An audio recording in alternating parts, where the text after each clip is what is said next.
como é que um país lida, na prática, com um tema tão sensível como a liberdade religiosa e a intolerância? Hoje a gente vai mergulhar fundo para entender como a lei penal brasileira responde a essa pergunta, com base num estudo bem detalhado sobre o assunto. Olha, tudo isso começa lá em 2014. Um colóquio foi organizado com um objetivo muito claro: entender como os países da América Latina estavam usando suas leis criminais para proteger a liberdade religiosa. Foi, na verdade, um chamado para uma análise bem profunda em todo o continente. E é exatamente essa busca por respostas que vai ser o nosso fio condutor.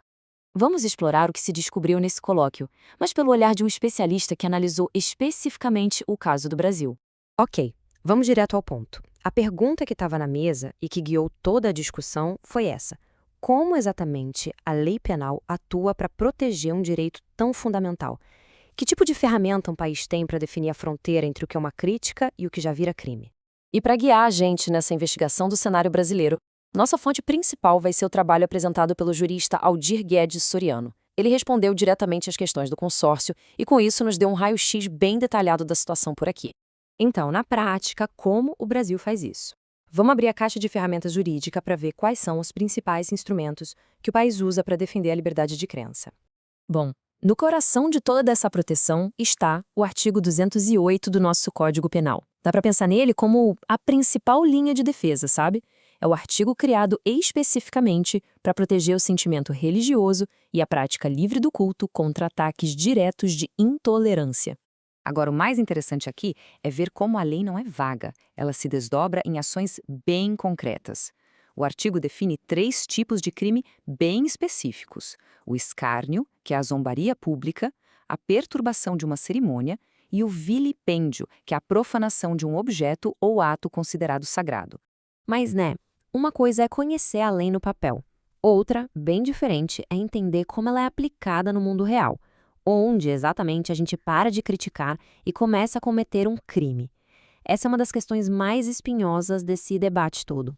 A visão do jurista Júlio Fabrini Mirabete, que o Soriano cita no artigo dele, traz uma clareza incrível para isso. Ele basicamente diz o seguinte: o debate é livre, a crítica é permitida, a liberdade de expressão é super ampla. O que a lei proíbe são os extremos, a humilhação, o insulto. E essa é a grande sacada. A lei está ali para proteger a dignidade da pessoa, não para blindar dogmas de qualquer crítica. E para isso não ficar só na teoria, o artigo do Soriano traz este caso real, que ilustra perfeitamente esse limite. Lá em 1995, o ato de chutar uma imagem religiosa em rede nacional foi considerado vilipêndio, uma profanação pública, e isso gerou uma condenação criminal. Foi um momento chave em que a teoria da lei encontrou a prática. Mas o artigo 208 não está sozinho nessa luta. O sistema jurídico brasileiro usa outras ferramentas. A injúria qualificada, por exemplo, pune a ofensa pessoal que é motivada por religião. E em casos extremos, gravíssimos, até a lei de tortura pode ser usada se o crime for cometido por discriminação religiosa. Mas, claro, uma análise completa precisa olhar não só o que a lei faz, mas também o que ela não faz. E é aqui que o estudo do Soriano fica realmente provocador, porque ele aponta algumas ausências na legislação que têm consequências bem reais.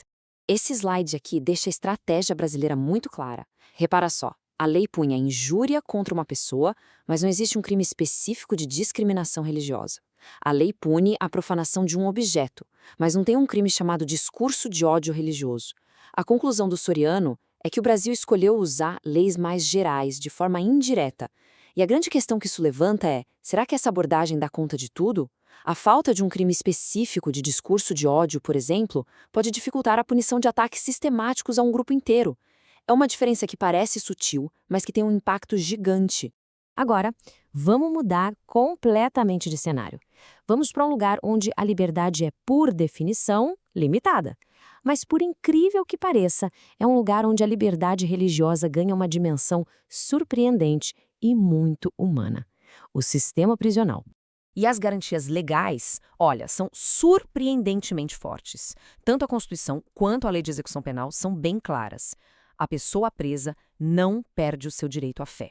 Isso inclui receber assistência, ter acesso a livros, ter um lugar para culto e, muito importante, a participação é sempre um direito, nunca uma obrigação. E aqui a gente entende por que isso é tão relevante.